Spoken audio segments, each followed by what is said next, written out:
Hey, this is Jeff. Happy Friday. We got one more screencast. I think will be helpful to you as you're revising again your final version of Project 2 and thinking back on that process, all the things you learned in writing the essay and how you demonstrated achievements of different goals in our course. So we've talked a little bit about writing reflections for our papers, though we haven't actually written one for any of your specific projects yet.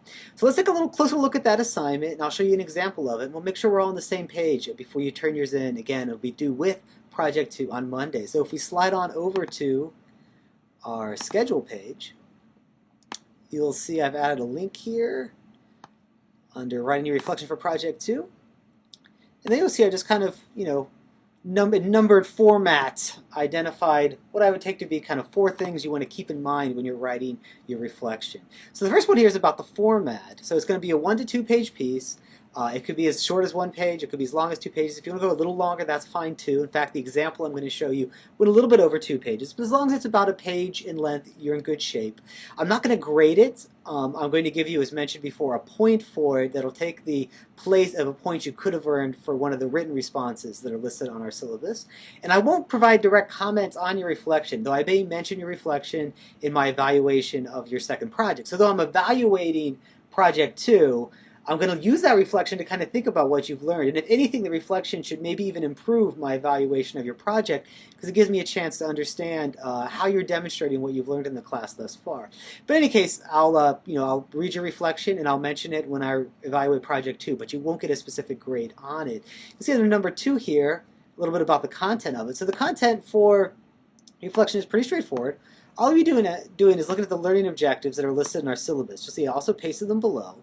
And you're just going to explain how you learned those objectives, why you worked on this assignment, and how you demonstrated, as mentioned here, demonstrating core abilities in these areas. Now, it's quite likely, again, as mentioned, it's quite likely that certain projects will be more closely tied to some of these objectives as opposed to others. So for instance, you may have done some research for this project, so you could mention that, but it's really our fourth project that's going to involve most of your research. So your reflection for Project 4, you'll focus on how you did research and conducted research and demonstrated ability in conducting research for that project. And you might not mention it all in Project 2.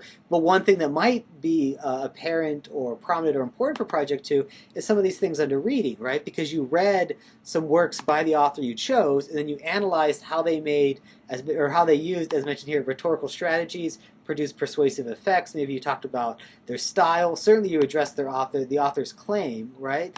So those are certainly objectives that you might want to mention in doing your reflection. There's other ones under writing that could be useful, perhaps under reflecting as well. But you want to pick which objectives you think were important to this assignment and that you demonstrate abilities in when executing this assignment. So choose which ones you think are appropriate and concentrate on those. So why are we writing reflections? Well, we talked about this casually before, but there's a number of purposes being served by this reflection, right? So for me, it's a chance for me to understand your writing process better, get better insight into how you're thinking of our learning objectives and thinking about accomplishing them in your work. As mentioned here, it's an attempt or a chance for you to reflect back on that process. So maybe you learned something writing this, not just about the subject matter, but about how you write or how you research or how you plan to write different things that might be useful for you in the future. It also has a pragmatic use, as also mentioned here, insofar as our final project is for you to write a reflection that covers all of your assignments. So if you write one for this project and then one for the next 2 projects, you just be kind of putting them together, adding one for Project 1 and doing something of an overview of the work you did this semester. So it'll save you a lot of time when you do that final project or in finals week at the end of the semester. And then finally, if you're interested in an example, I've linked a good one here from a student in a previous class. So if you want to take a quick look at it, you'll see in the first paragraph they talk about different challenges they faced, right, when they were working on the project. Talk about things that helped them. So in addition to just talking about, the peer review, and which you might mention as something that helped you, you might also talk about if you met me or you went to the writing center. Those are all things that could be included. But the kind of meat of this is going to be stuff like this, where the student is talking about how they achieved a particular learning objective. So here they're using one of the reflection objectives themselves in their reflection, right?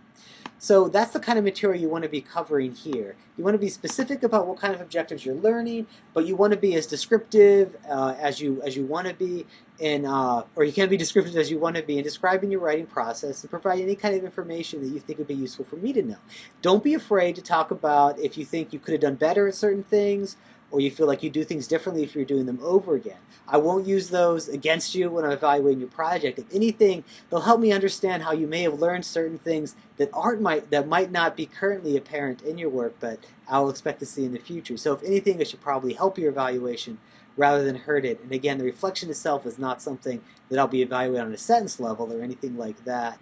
It's just meant to be helpful for us at this point. So anyway, I hope that clears some things up. If you have any questions about reflections or anything else, feel free to call me, text me, send me an email. Other than that, I'll be expecting to see your final drafts of Project 2 as well as your reflections finding their way into my email inbox coming this Monday or before.